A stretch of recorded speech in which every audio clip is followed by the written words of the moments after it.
Pemirsa, berbagai upaya dilakukan untuk mencegah tindak perundungan atau bullying di lingkungan sekolah, salah satunya di Surabaya. Dengan pembentukan tim pencegahan dan penanganan kekerasan atau TPPK di seluruh lembaga pendidikan. Pembentukan TPPK ini diapresiasi langsung oleh Komnas Perlindungan Anak.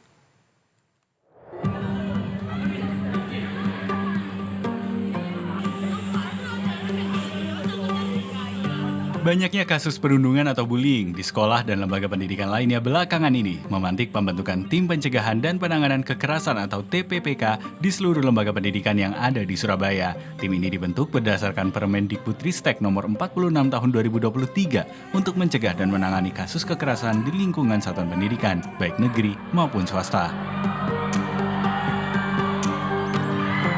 Tugas utama TPPK antara lain pencegahan kekerasan melalui edukasi dan penguatan tata kelola, penanganan laporan kekerasan, serta pendampingan korban. TPPK dibentuk oleh kepala sekolah dengan anggota terdiri dari unsur pendidik atau guru, komite sekolah, atau perwakilan orang tua atau wali murid.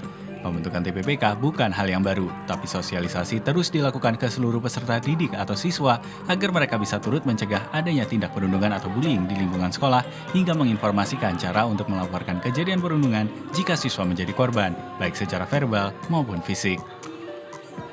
TPPK ini bukan hal yang baru ya Mas, tetapi kita membagikan lagi kepada anak-anak ini karena anak-anak yang kami bawa yang pertama ini adalah kuotanya adalah kelas 10, sehingga dia tahu bahwa sekolahan itu loh ternyata punya yang namanya sepanjang dan lembaga ya, semacam ada perlindungan di sekolah kita kalau dengan adanya TPPK ini.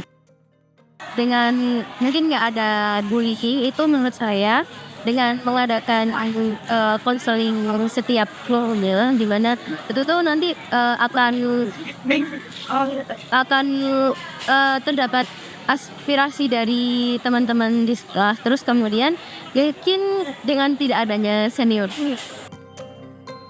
Pembentukan TPPK di berbagai satuan pendidikan di Surabaya mendapat apresiasi langsung dari Komisi Nasional Perlindungan Anak atau Komnas PA. Syaiful Bahri, Ketua Komnas PA Kota Surabaya, mendorong Pemkot terus mengantisipasi anak-anak menjadi korban perundungan di lembaga pendidikan maupun di lingkungan tempat tinggalnya. Dan untuk menguatkan hal itu, perlu sinergi antar stakeholder seperti TPPK, konselor dari berbagai lembaga sosial dan NGO, hingga konselor bentukan Pemkot Surabaya.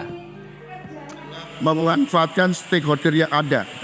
Jadi kita perkuatkan dengan adanya ada TPPK, yang kedua ada konselor searas atau konselor sebaya yang ada di kota Surabaya.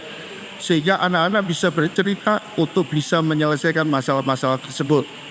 Yang berikutnya apabila ada pelaporan tindak lanjutnya lebih detail. Karena jangan sampai menjadi aib sehingga tidak diselesaikan. Syaiful Bahri menyebut perundungan atau bullying masih menjadi persoalan nomor satu yang harus jadi perhatian bersama dan TPPK di lingkungan sekolah diminta lebih aktif mendampingi anak-anak, terutama jika ada indikasi anak menjadi korban perundungan. Selain itu, peran orang tua sangat penting dalam mendampingi tumbuh kembang anak agar tak menjadi pelaku maupun korban perundungan. Agung Dharma, Berita 1, Surabaya, Jawa Timur.